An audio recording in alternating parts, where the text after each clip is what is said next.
Amén. Dice en 1 de Pedro 5, versículos 10 y 11, mas el Dios de toda gracia, que nos llamó a su gloria eterna en Cristo, o en Jesucristo, después que hayáis padecido un poco de tiempo, Él mismo os perfeccione, afirme, fortalezca y establezca. A Él sea la gloria y el imperio por los siglos de los siglos. Y eso es un amén. Padre, gracias por tu amor, misericordia, por este día, Señor, que nos concedes hoy. Nos sentimos privilegiados, más que privilegiados. ¿Qué merecemos nosotros, Señor? Tú has sido más que bueno, sigues siendo bueno. Gracias por ese amor y esa muestra del mismo, Señor, cada día, al concedernos el estar de pie y poder nosotros tener o traer a la consideración las Escrituras con la intención de ver qué dicen y estar dispuesto también a obedecerla. Tú pones eso en nuestros corazones, tú lo haces posible por tu pura gracia. Señor, ayúdanos, fortalécenos, bendícenos. En el nombre de Cristo te lo pido y te doy gracias, Señor. Amén. Bueno, no es novedad que vivimos en un mundo inseguro. Y nosotros aún como creyentes así lo vemos, ¿verdad? Estamos conscientes de que vivimos en un mundo totalmente inseguro. Y esa inseguridad sabemos a qué se debe como cristianos, ¿verdad? Se supone que tenemos un conocimiento de la causa de esta inseguridad y es la caída de nuestros primeros padres. Nuestros primeros padres desobedecieron las instrucciones de Dios y bueno, y el resto es historia, como dicen, sabemos las consecuencias que trajo la desobediencia de nuestros padres. Nuestro mundo, ¿verdad?, vino a ser un lugar entonces no solo peligroso, sino adverso. Se convirtió en un mundo peligroso y adverso. Y ese es tema y material de todos los días, en los medios noticiosos, en los medios radiales, prensa escrita, ¿verdad? De lo más que se habla, y claro, yo sé que aquello que genera más controversia deja más dinero, porque tenemos que también, ¿verdad?, ser honestos. Entonces, todo lo que genere polémica, todo lo que traiga ese tipo de tensión entre las personas, entre grupos y demás, eso pues siempre cautiva más. Y aunque ciertamente es importante que informen, pero nosotros sabemos que también es lo más que deja. La controversia, los pleitos, la polémica. Y esa es la realidad ese es el pan nuestro de cada día, como pudiéramos decir, ¿verdad? Esa es una realidad que a todos nos toca vivir y que aún a nosotros los cristianos afecta también. Claro, nosotros sabemos que todas estas cosas, estamos avisados de que todas estas cosas eventualmente seguirían pasando, el panorama se va a ir complicando, eso es algo que nosotros no nos debe tomar por sorpresa, es algo de lo que debemos estar más que informados. ¿Por qué? Pues porque la Biblia, la palabra del Señor habla de todas estas cosas y aún cuando hay detalles que no necesariamente los tenemos la información suficiente para entender el porqué de lo peligroso y adverso de este mundo, por qué este mundo está convulsionando, por qué este mundo está como está, por qué los especialistas, por qué no hay manera aparentemente de poder dar soluciones permanentes, ni siquiera efectivas a largo plazo, ¿verdad? Parece que tenemos que estar enmendando leyes, ajustando aquí, haciendo otro ajuste allá, seguimos añadiendo expertos, pero la verdad es que aún los expertos en este mundo no saben qué hacer con la problemática que tenemos. Pero nosotros sabemos cuál es la raíz del problema. La raíz del problema es el pecado. La realidad es que vivimos en un mundo caído. Y la realidad es que hay una gran necesidad de Dios en el corazón de los hombres. Eso no quiere decir que las cosas van a cambiar, no como el mundo espera que sean las cosas. Pero ciertamente hay una gran necesidad de Dios en el corazón de los hombres. Entonces, cuando usted ve el comportamiento de los hombres hoy, y de hecho la palabra se encarga de darnos esa radiografía, hace el trabajo, ya Dios hizo el trabajo por nosotros, ¿verdad? Él es el experto que conoce más allá, conoce a fondo el corazón, los pensamientos. Y ya nosotros podemos tener una idea, cuando hablamos de este tema, realmente de cuán grave es la condición. Dice que los hombres en este tiempo serían amadores de sí mismos, ¿verdad? Desobedientes a los padres, desleales. Y ya usted sabe que podemos seguir añadiendo un montón de cosas a la lista. Que Dios definitivamente no se equivocó. Esa es la realidad. Hay una ausencia de valores en el mundo que es increíble. Independientemente hablemos de familias cristianas o no cristianas. Antes habían familias que aunque no eran necesariamente cristianas y hablamos de un núcleo familiar que ni siquiera quizás estaba presente en algún servicio religioso, por decirlo de alguna manera, de todas maneras uno veía que había unos principios, había unos valores que se habían inculcado. Pero también vemos cómo eso se ha ido perdiendo y se le ha restado valor, que es lo más preocupante. Se le va restando valor, se le va restando importancia y parece que el lema es, pues, hay que vivir la vida solo para satisfacerse a sí mismo. No importan los demás, quien importa solo eres tú. Y ese es uno de los graves problemas. Cuando vivimos sin que nos importen los demás, nos abrazamos a esa mentira, entonces creemos que las decisiones nuestras no tendrán ningún tipo de efecto negativo en la vida de aquellos que nos rodean, aun cuando no sean familia. Pero no es así.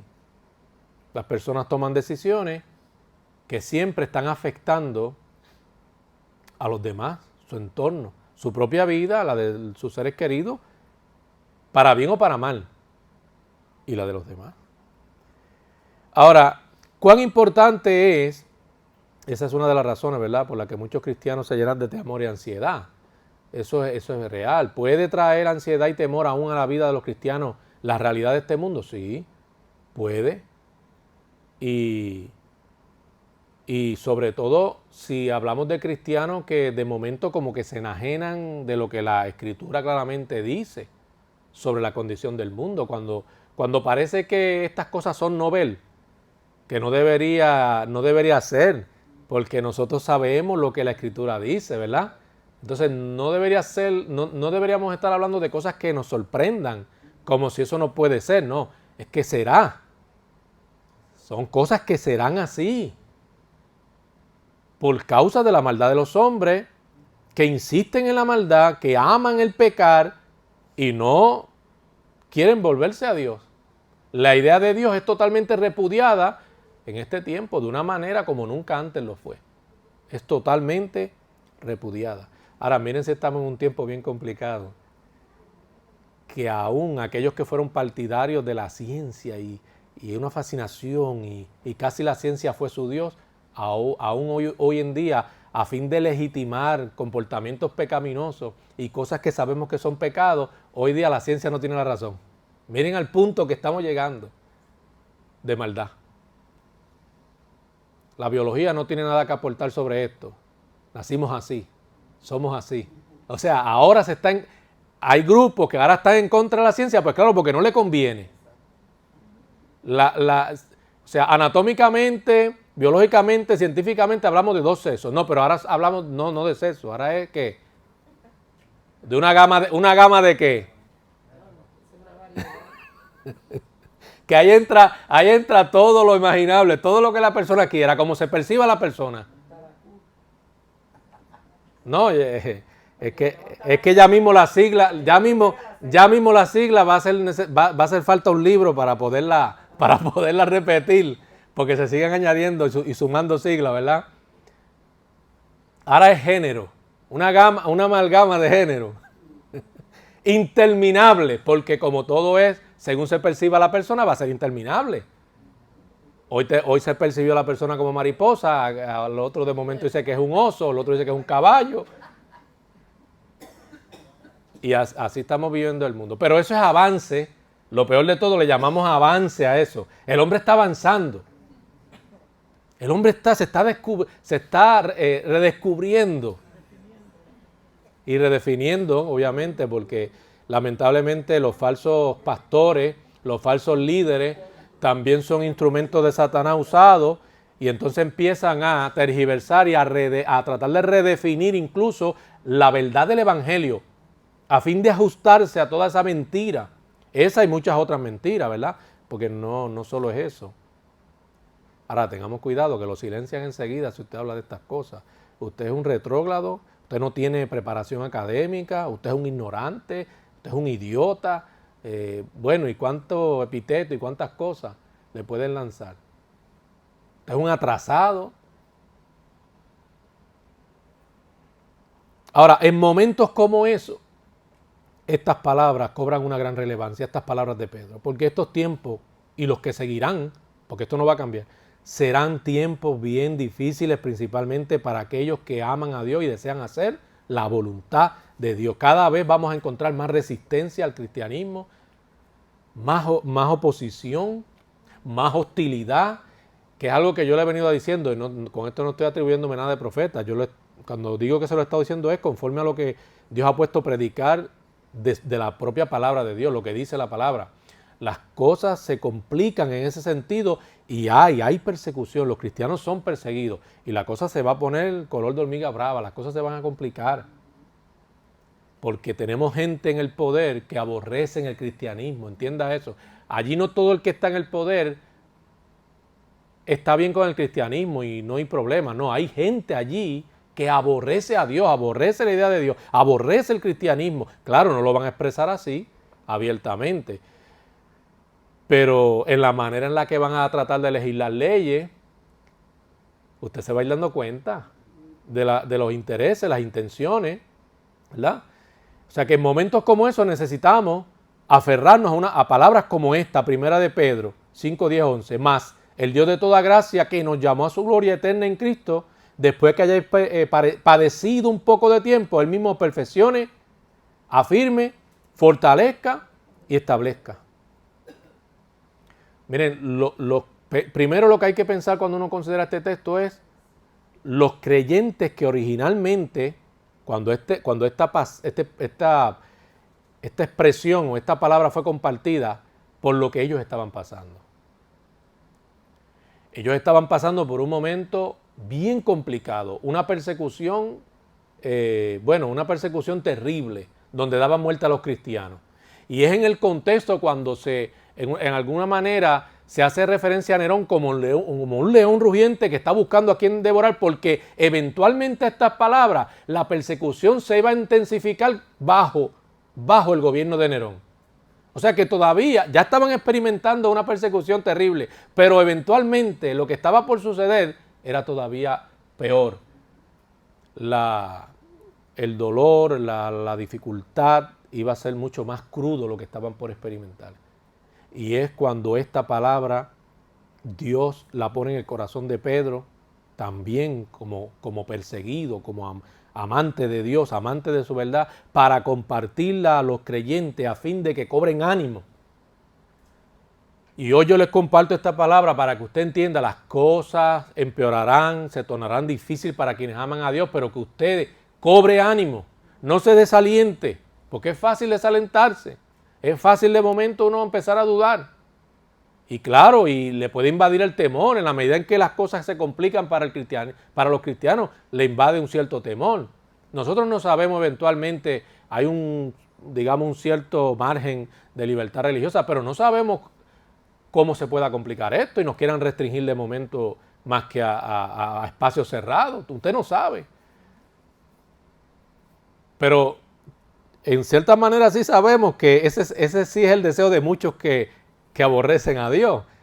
Que si fuera posible los cristianos se mantengan encerraditos, bien herméticos, ahí, en esos espacios nada más, que ni siquiera puedan distribuir tratados, como pasa en otros lugares. Pero debemos cobrar ánimo, la palabra de Dios está para darnos aliento. Los creyentes que recibieron originalmente esa palabra perecían por causa de su fe, pero Dios manifestó su intención, su deseo, y sobre todo su presencia estaba garantizada. Ahora, no les dijo, eso no quiere decir que, ¿verdad? Él iba a impedir que pasaran por la experiencia dolorosa. Hubieron momentos en los que Dios se impidió, porque Dios obra de acuerdo a su propósito, pero no siempre es así.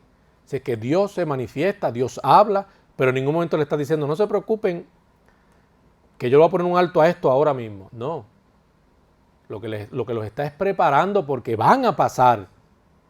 Quizás por lo más que temían, Dios les está diciendo, van a pasar por eso. Muchos van a seguir muriendo por causa de su fe en mí, ¿verdad? De su confianza en mí, pero ánimo. Aliéntense sus corazones con esta palabra y con la promesa de mi presencia perpetua con ustedes, porque esa es perpetua. Si tú eres hijo de Dios, la presencia de Dios contigo es perpetua, no es por un poquito de tiempo. Y que no nos parezca que es por un poco de tiempo simplemente porque Dios permita que suframos o permita el dolor en nuestra vida. No, Él está con nosotros perpetuamente. Si hemos nacido de nuevo, de verdad, Dios está perpetuamente con nosotros. Es una garantía su presencia para nosotros. Y el saber que nos está garantizada su presencia en todo momento, amado, eso debe ser reconfortante para nosotros aún en los momentos duros, aún cuando sea con lágrimas, aún cuando sea temblándole a uno las rodillas, ¿verdad? Pero uno tiene esa certeza y esa es la esperanza nuestra. El Señor Jesús es nuestra esperanza. Él es nuestra riqueza. Cuando no hay ni siquiera hacia dónde voltear, las cosas se complican, Él seguirá siendo ¿qué? Nuestra esperanza. Y tenemos la seguridad de que Él es fiel. Eso es reconfortante. Yo sé que Dios es fiel. Bueno, estoy pasando por la situación, pero mi Dios es fiel. Y Él se glorificará como Él desea hacerlo. Soy solo un siervo, ¿verdad? Somos solo siervos del Señor. Ahora, ¿por qué esto es tan así? ¿Cómo se puede asegurar que eso es así? Por el carácter de Dios. Qué triste, ¿verdad? Que hoy día escuchamos evangelios que la seguridad la basan en la perseverancia de la persona. Dito, si uno, mire, das 2 pasos y te mira y de momento dice, pequé. ¿Ah? Das 4 o 5 pasos más adelante y dice, caramba. Siempre vas a encontrar que de alguna manera le ha fallado al Señor. Yo no sé cómo hay gente que creen esa mentira de que es como si fueran totalmente inmaculados, sin pecado alguno, o sea, no pecan de ninguna forma. Pero es que eso no existe de este lado del cielo, no existe eso. Por eso es que la garantía, ¿cómo yo puedo asegurarle a un creyente cuando le estoy dando una palabra de aliento? Y hermano, ¿y cómo usted tiene esa certeza? Por el carácter de Dios. No es por ti, aunque has mostrado ser fiel a Dios, no es por ti, porque aún esa fidelidad se la debes a la gracia de Dios que hace posible que seas fiel. Y aunque está implicada la voluntad del cristiano, pero lo cierto es que la gracia de Dios, amado, es la que media y nos ayuda a seguir siendo perseverantes.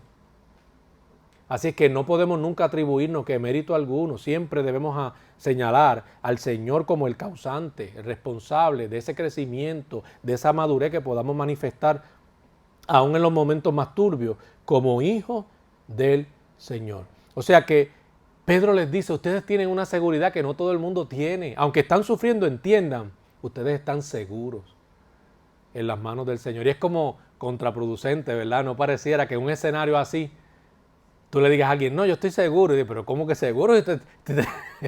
Si te están buscando para lincharte.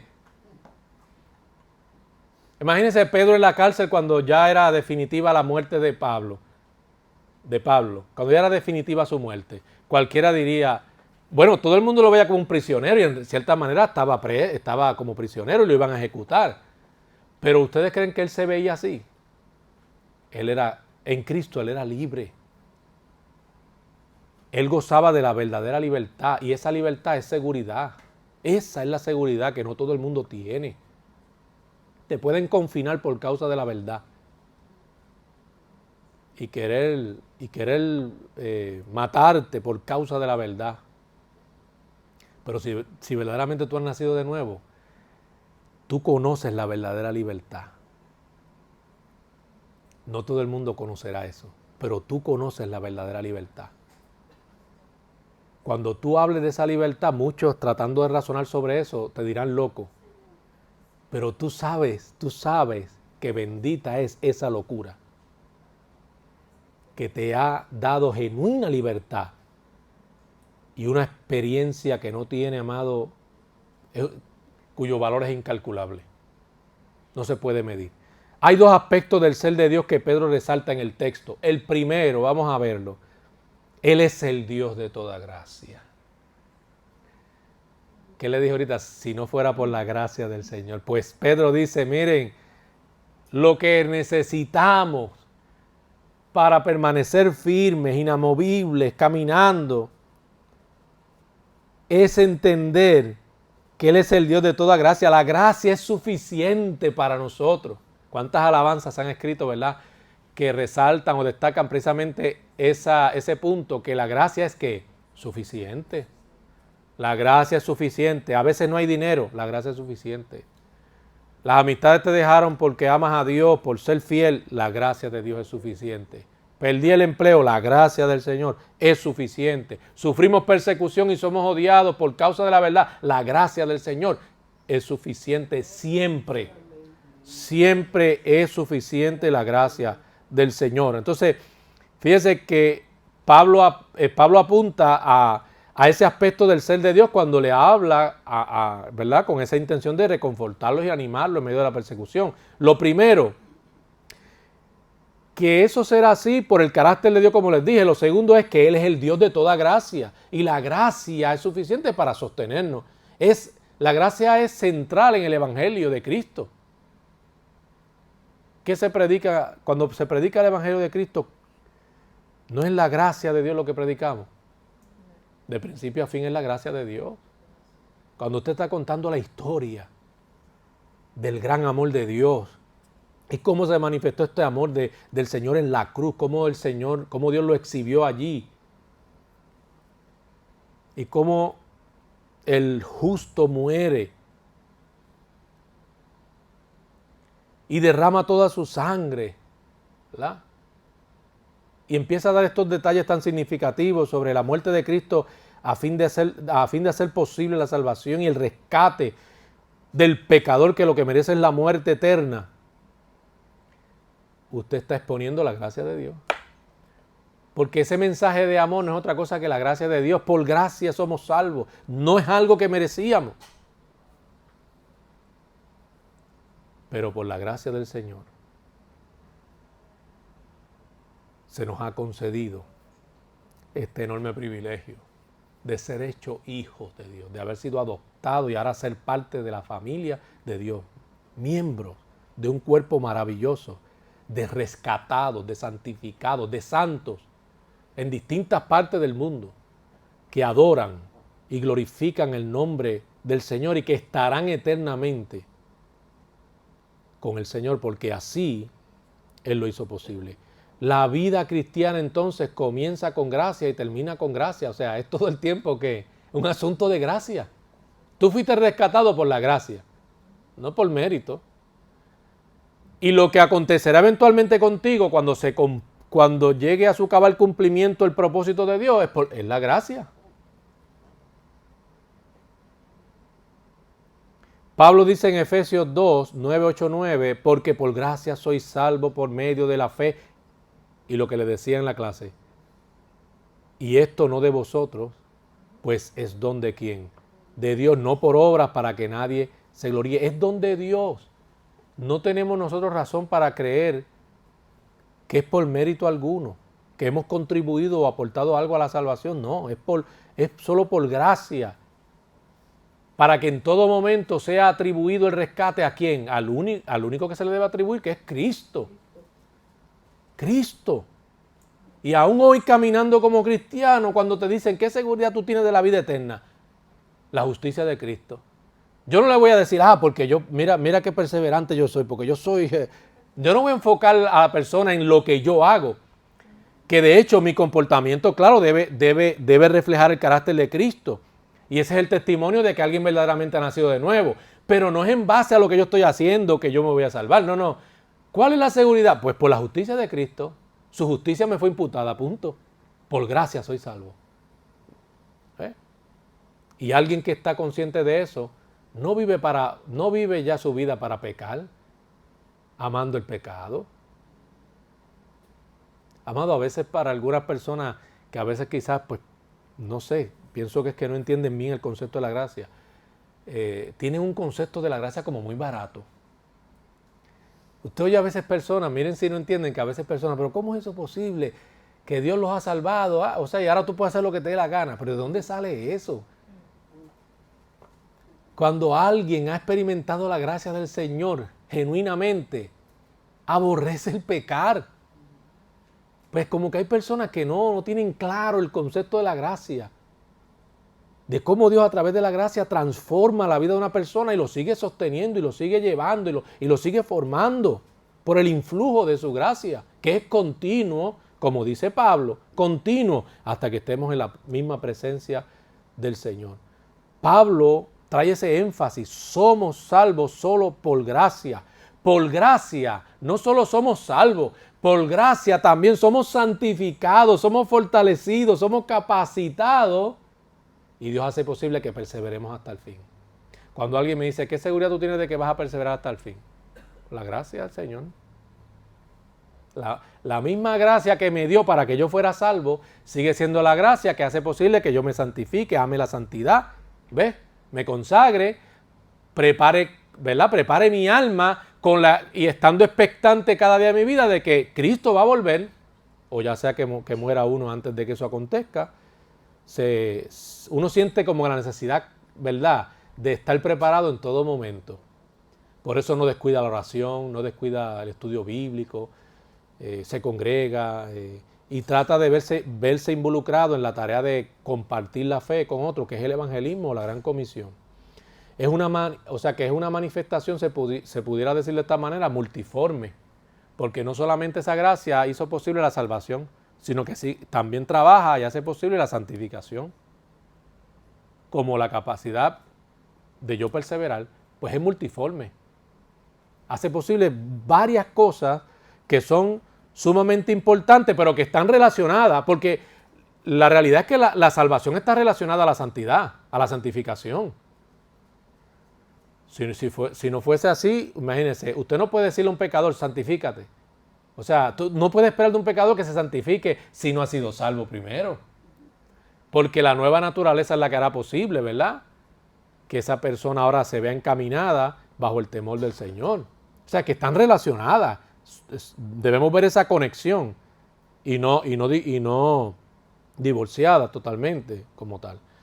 Los creyentes somos asaltados por tentaciones, dudas, pensamientos derrotistas, sobre todo cuando vienen situaciones tan duras, y nosotros le damos cabida, paso al desánimo, pues empezamos a dudar. Yo creo que eso no es posible, ya como que, ¿verdad? Y empieza a faltarle el ánimo y pues los pensamientos derrotistas nos inundan y no puedo y no hay forma y nos olvidamos que Dios ha prometido estar con nosotros y que su gracia es suficiente. Por lo tanto, si su gracia es suficiente, yo puedo reconocer el escenario en el que me ha tocado vivir. Está difícil la cosa, pero una cosa es reconocer el escenario que es difícil, a otra ser abrumado por pensamientos derrotistas y decir, esto, olvídate, yo no voy a hacer nada, pues esto no vale la pena, yo no voy a... No, eso es otra cosa distinta, amado. Yo puedo reconocer que está difícil la cosa, que hay que sudar la gota gorda, porque las cosas están complicadas, pero hay un sentido de que no veo mi vida, sino es que perseverando, hay una necesidad genuina de Dios y de querer hacer su voluntad. Eso es diferente. Pues la gracia nos asiste de esa forma. Y eso es lo que pasaba en el contexto. La gracia de Dios se encargaría. Y Pedro se lo está diciendo. Obraría, haría posible que ellos pudieran manejar toda esa situación que iba a sobrevenir a la vida de ellos. Dios hace posible, amado, que podamos manejar todo tipo de frustración si nosotros confiamos en Él y en su palabra. Y no desmayamos. Y sobre todo no nos impacientamos. Por la falta de paciencia a veces, pues, Sabemos que es algo un poco complicado para nosotros aún como creyentes que estamos lidiando con una naturaleza caída, pero la falta de paciencia hace mucho daño porque impide que Dios pueda llevar a cabo su plan, cumplir con su propósito. Es una manera de resistirse, ¿verdad? Y de ignorar el propósito y voluntad de Dios.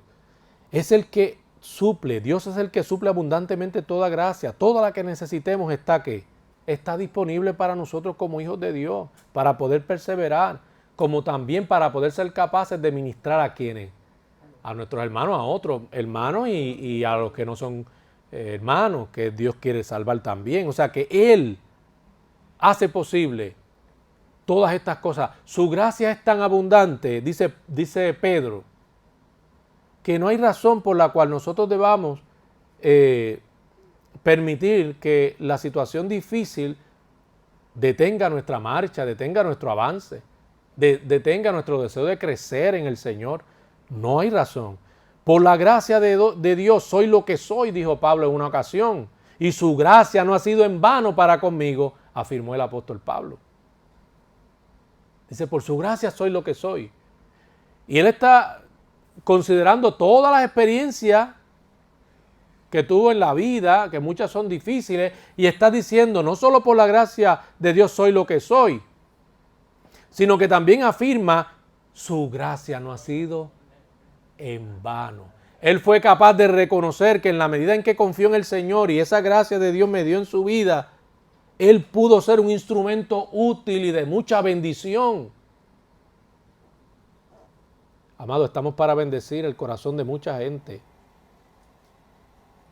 Y a veces nosotros estamos demasiado centrados en los problemas de nosotros, que eso nos roba incluso el deseo de servir a Dios ministrando a otros. Y tenemos que tener mucho cuidado. Tenemos que tener mucho cuidado. Pablo era un enemigo de la cruz, un enemigo del cristianismo. Y miren cómo la gracia poderosamente obró en su vida, que de ser un perseguidor se volvió un ministro del evangelio. Y a cuántos no bendijo con sus intervenciones, con sus ponencias, los escritos paulinos, porque Dios lo usó como un instrumento útil. ¿Y de qué manera lo usó el Señor? Muchos piensan que la gracia y el esfuerzo humano son incompatibles, y esto hay que hacer la salvedad porque venimos hablando mucho de la gracia.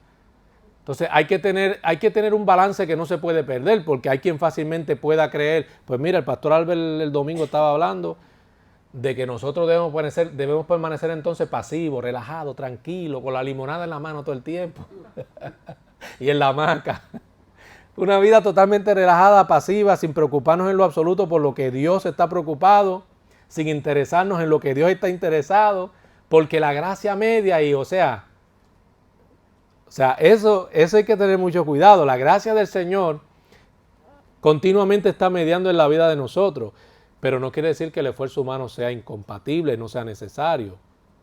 Es por gracia, definitivamente es por gracia, pero no quiere decir que usted no va a hacer absolutamente nada, porque entonces usted puede caer en esa falsa doctrina del quietismo. Esa es una falsa doctrina que existe. Una falsa doctrina de grupos, personas místicas, que creían que la pureza del alma y el poder de alguna manera acercarse al Señor dependía de esa manera de contemplar a Dios o cualquiera que fuera su verdad. Era una contemplación pasiva.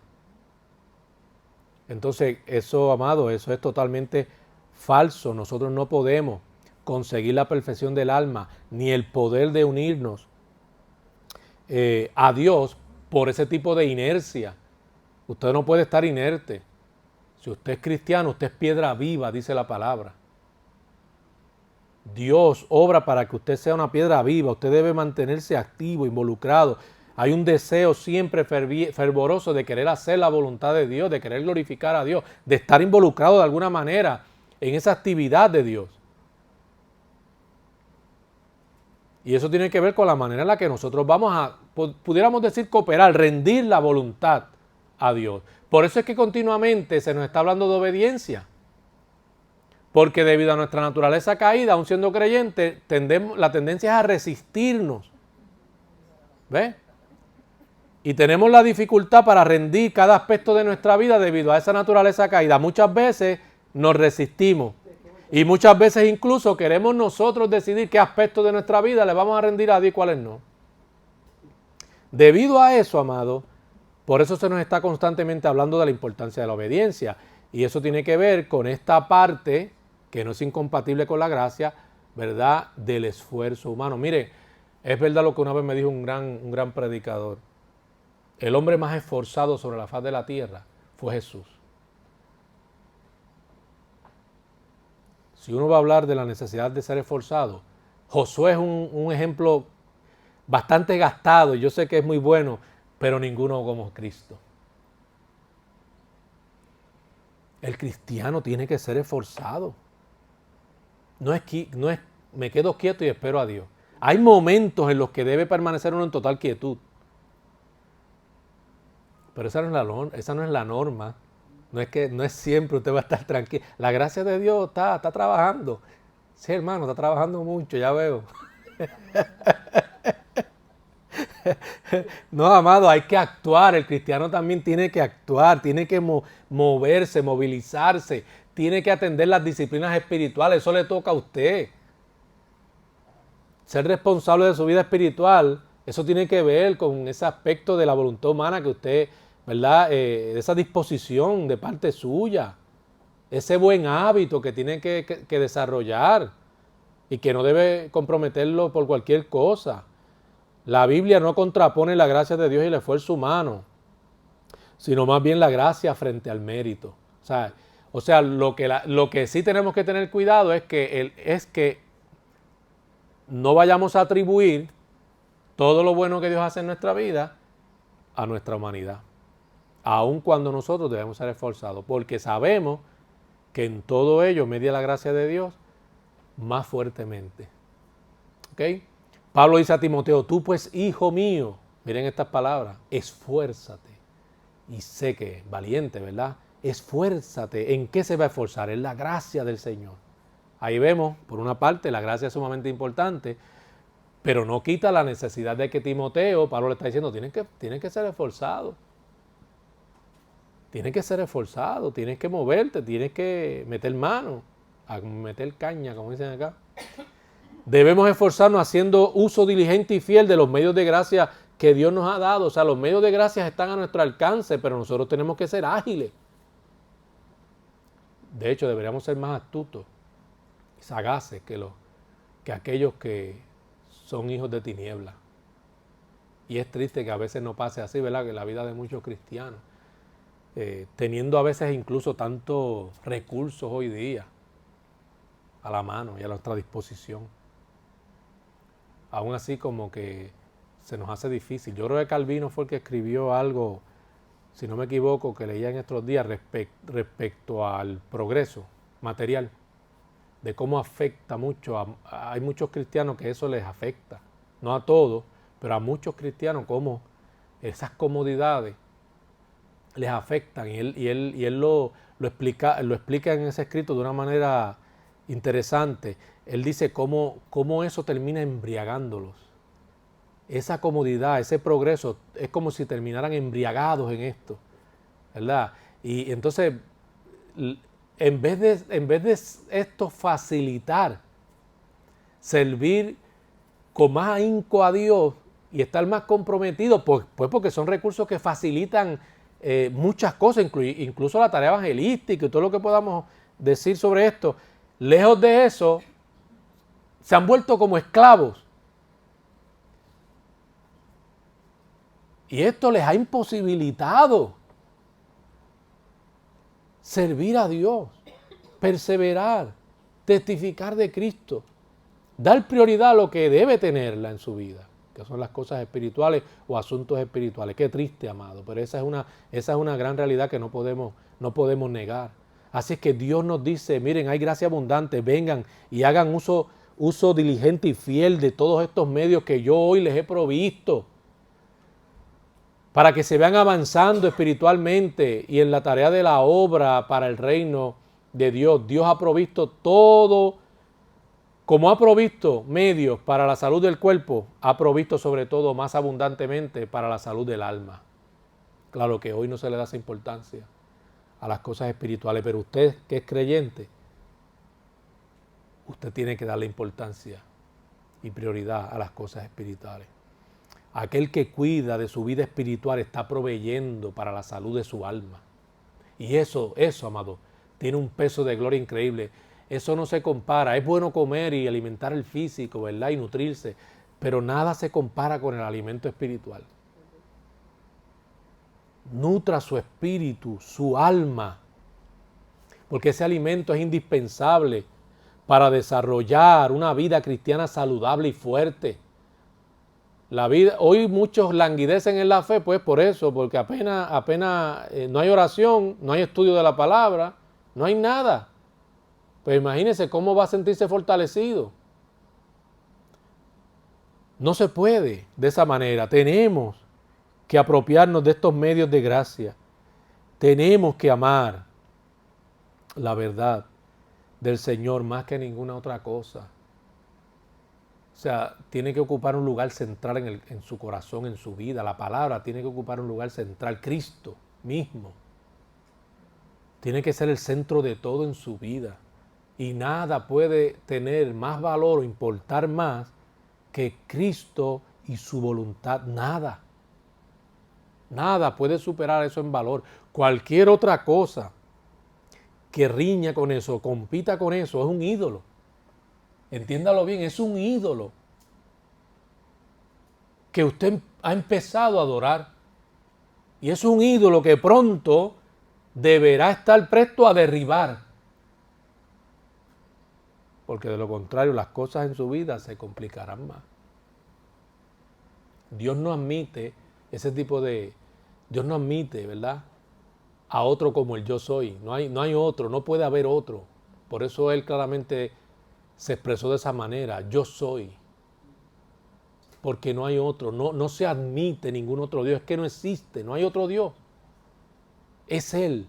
Pero muchas veces nosotros, en la medida en que no somos obedientes, en la medida en que ignoramos totalmente esa voluntad y propósito de Dios, eso termina pasando.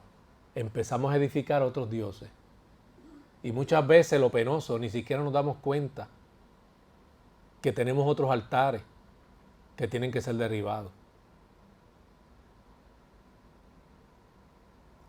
Este mundo, amado, nos empuja y trata de influir en nuestra manera de pensar. Y si nosotros no tenemos sumo cuidado y no llevamos todo pensamiento cautivo en obediencia a Cristo, eso termina pasando. Amado, en medio de toda frustración y toda congoja y todo dolor que podamos estar enfrentando, cuando contemplamos este mundo y vemos esas tinieblas en el mundo, esa maldad, cobra aliento, que cobre aliento tu corazón. No desfallezca. Busca ser fortalecido, porque tú eres soldado de Cristo. Y tú llevas la antorcha de la verdad. Alumbra el camino de tiniebla, alúmbralo, para que otros puedan acercarse al Señor. Tú eres instrumento de Dios. Así que no temas, por más densas que sean las tinieblas, no debemos temer. Nosotros sabemos y estamos informados. Dios nos ha declarado su propósito y su buena voluntad. Amemos a Dios, busquemos siempre en el Señor, en su palabra, ese aliento, ¿verdad? El ser reconfortado para seguir hacia adelante, porque mucho camino todavía nos resta por recorrer. Padre, gracias por tu amor, misericordia y bondad. Gracias por este día que has hecho. Gracias, Señor, por esta oportunidad concedida hoy. Bendice a estos hermanos. Señor, sé con cada uno. Mira las situaciones por las que ellos puedan estar pasando. Mira las situaciones de salud, las situaciones económicas. cualquier otra situación. Mira a aquellos hermanos que posiblemente estén testificando a otros de tu amor. Señor, úsalos, Señor, y ponlos en gracia donde quiera que ellos se encuentren o vayan en sus trabajos, donde quiera que vayan, Señor. Que tu gracia les adorne y que puedan reflejar tu carácter y dar testimonio, Señor, de tu grandeza, para bien de aquellos que todavía, Señor, tú deseas alcanzar que no te han conocido y que puedan ser rescatados. Aquellos que están enfermos, Dios, pon tu mano de salud, glorifícate, trayendo salud y sanidad a sus cuerpos enfermos. Señor, si es tu voluntad. Y si no, Señor, sabemos que tú fortaleces y tú siempre intervienes, Dios, como tú sabes hacerlo. Guárdalos, cuídalos, bendícelos, Señor, en el nombre de Cristo. Amén.